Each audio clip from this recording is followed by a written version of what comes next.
My name is Wendy Bradford. I'm from Katina Jobs Club, Skills and Development Center, and today we're going to talk about Lesson 3, Understanding Unspoken Rules, Everyday Work Protocol.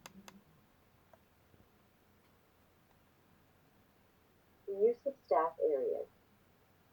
Staff areas are sometimes for those in other areas of employment within a company due to possible meetings and or the preference to sit there. As an employee, it is best to gradually work your way in with other employees slowly. Familiarity, trust, and suitability is sometimes lockers. They're a good way to store your things. Locks are sometimes provided and regulated by the janitorial staff, and sometimes there is a charge for it simply because once you lose the keys, the lock is no good. This simply means that they have access to lockers in case of problems or if you lock yourself out. Spare keys can be kept. Cleanup. Take it for granted that you are responsible to keep your own area clean on a daily basis. If you have unscheduled visitors, such as tour people, it is especially important for it to be clean and tidy.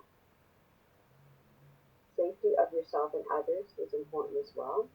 You don't want anyone to have a slip and fall or hurt themselves because you didn't wipe up the spill on the floor. You and your space represent the company.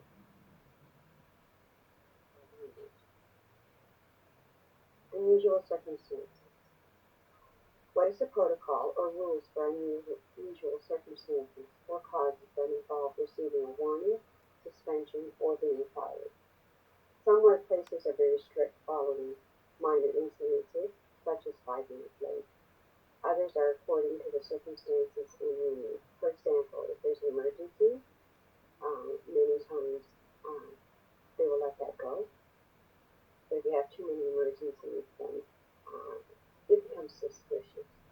Other places may expect you to be a half hour early to prep for the day without getting paid for it. What is the protocol used or expectations for regular or unusual circumstances or needs? Medical. Is there a probationary period before you can sign up for a medical plan? If so, what are those expectations? Most workplaces it's 6 months, simply because many people will start and stop a job within a 2 or 3 month period, and that costs the company money because they usually match what you pay into a medical plan. Are there cumulative sick days where you can get paid? Or do you lose money if you are sick? You need to find that out, and one way to find that out is to read your manual. Are there other penalizations if you miss time? There are a variety of different ways that companies would deal with this issue. Sometimes they will give you a warning, the first warning, and then the second warning is usually referred to as a pink slip or a written warning, and the third time it's outright firing or letting go.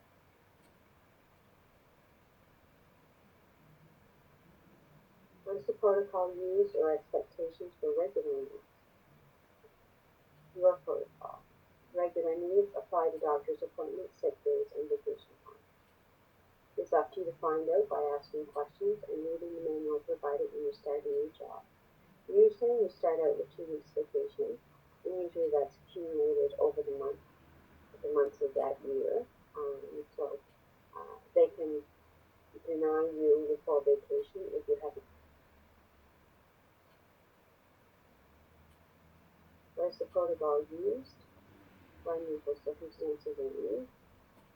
A company's protocol.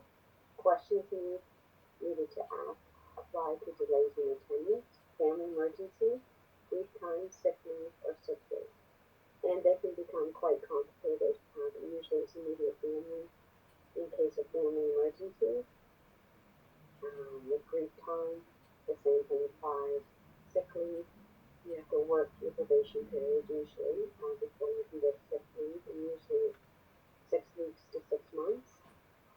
And sick days, you accumulate those sick days usually monthly, and usually it's 3/4 of a day per month. protocol used for expectations of tardiness.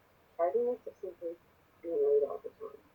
It is one thing to be late for work due to a traffic delay, such as slippery roads or car troubles once in a while, but oversleeping is something that can be prevented by an alarm clock, setting your phone, or getting a friend to do a wake-up call. Being late all the time states without words that you do not respect the company.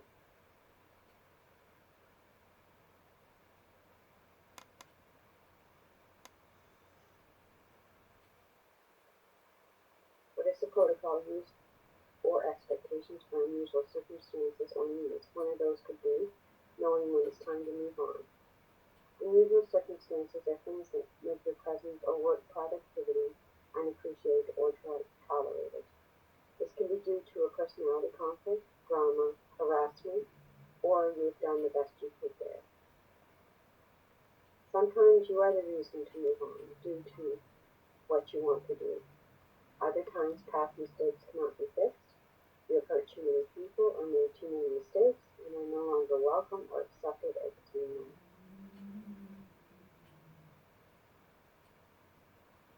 Consider.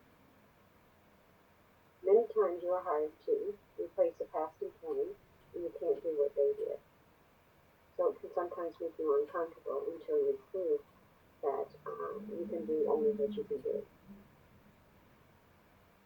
Sometimes you're hired to create a position that will boost the company's reputation, quantity, output, or raise the quality of services, and you're no longer useful.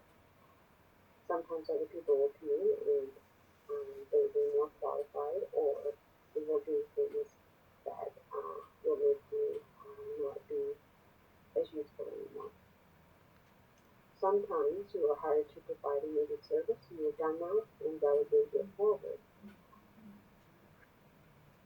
Sometimes you are hired to be the extra person that fills in until they find someone else, and that's a hard place to be in. Whatever the circumstance, put yourself first and encourage yourself that you did your best, and moving forward is the best you can do. Never stay where you're not wanted or appreciated. Money isn't everything. Enjoying your work is. Thank you, and I hope you have a great day. And I hope you